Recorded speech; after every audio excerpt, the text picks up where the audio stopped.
जय भीम, जय भारत, मैं महंत मान। सर, ये जो बिहार सरकार नोटिफिकेशन निकाला है प्रमोशन के लिए, और उस प्रमोशन में शेड्यूल कास्ट को छोड़ करके अन्य सभी का प्रमोशन हो गया। हाँ। आगे पढ़ गए। हाँ। उनका पद खाली हो गया। हाँ, बेसिक ग्रेड का पद खाली हो गया। हाँ। उनकी बहाली होगी। हाँ। हम लोगों का जो शेड्यूल कास्ट के अफसर जिनका प्रमोशन नहीं हुआ, वो पद खाली नहीं हुआ। पद खाली नहीं हुआ तो जब खाली नहीं होगा तो नया बहाली नहीं होगा। तो नया बहाली का कोई नहीं।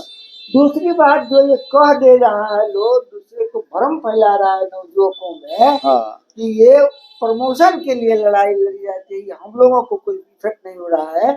उसमें तो इफेक्ट हो रहा है। क्या क्या प्रभाव पड़ रहा है आने वाले पीढ़ी को, जिनको की बहाली नहीं होगी, पद की खाली के अभाव में वैकेंसी नहीं होगी।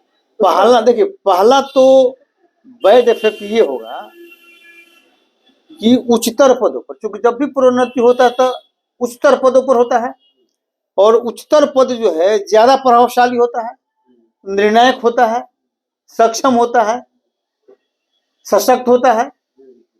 तो चूंकि एससी एसटी के लोग निर्णायक पदों पर जब नहीं जाएंगे तो एससी एसटी के साथ होने वाले अन्याय को रोक पाना संभव नहीं होगा। तो पहला तो है कि अन्याय वो बढ़ेगा।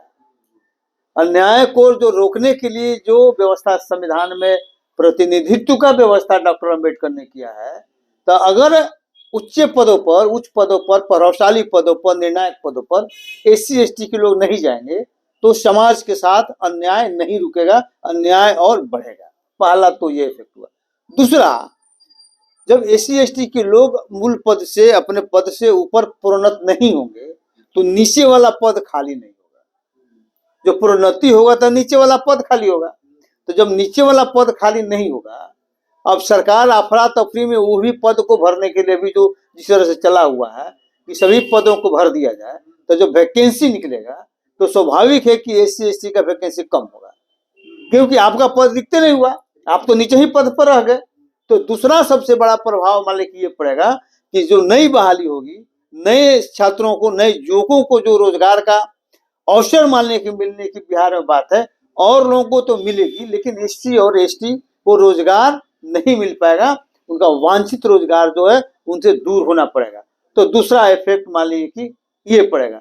तो इसलिए सरकार ने ये अधिसूचना निकाल कर, और तीसरा कि भविष्य में, तीसरा ये है कि सरकार ने कहा कि अगर जनरल कैटेगरी के सीट पर अगर एससी एसटी के लोग जितना आ जाते हैं, और बाद में अगर सुप्रीम कोर्ट से आदेश होता है कि मान लें कि इनको रिजर्वेशन प्रमोशन दिया जाए, तो उतना सीट काट के इनको दिया जाएगा।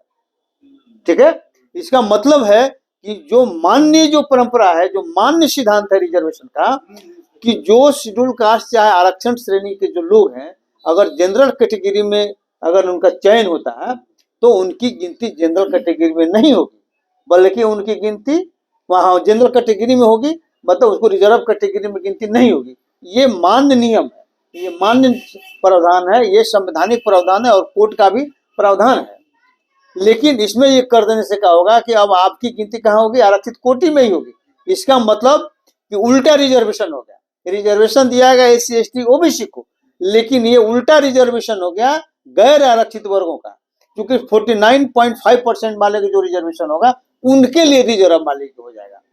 तो ये सबसे बड़ा इफेक्ट बिहार सरकार का सोशल जस्टिस के डींग हाँकने वाले लोगों का ये मानने की स्थिति है, और उनका सोच इतना घटिया हो सकता है रिजर्वेशन के प्रति, और इससे मतलब दूसरा कुछ क्या कहा सकता है। तो ये तो निर्णय सही नहीं है इस मायने में। हाँ, कि रिजर्वेशन जब लग गया है कि 50% से ज्यादा नहीं होगा। हाँ, 10% और मिल गया। हाँ, 40% जो है वो जनरल है, जिसमें सब लोग मेरिट के आधार पर आएंगे।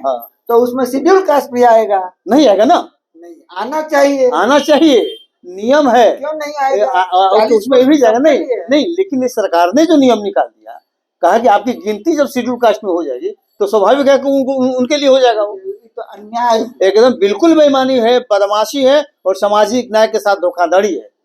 ऐसे सरकार को माने की सबक सिखाना जरूरी है और शेड्यूल कास्ट के लोगों को समझना चाहिए। और बैकवर्ड के लोगों को आज आज हम पर आया है, कल बैकवर्ड पर आएगा।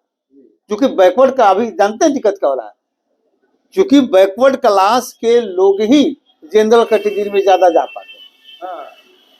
बैकवर्ड क्लास के लोग ही जा पाते हैं। तो नतीजा क्या हुआ कि जो इकोनॉमी के आधार पर जो रिजर्वेशन किया, तो जो 10% ही लोग जाता था और 10% ही लोग नीचे गिरा दिया और 10% दूसरा जा रहा है।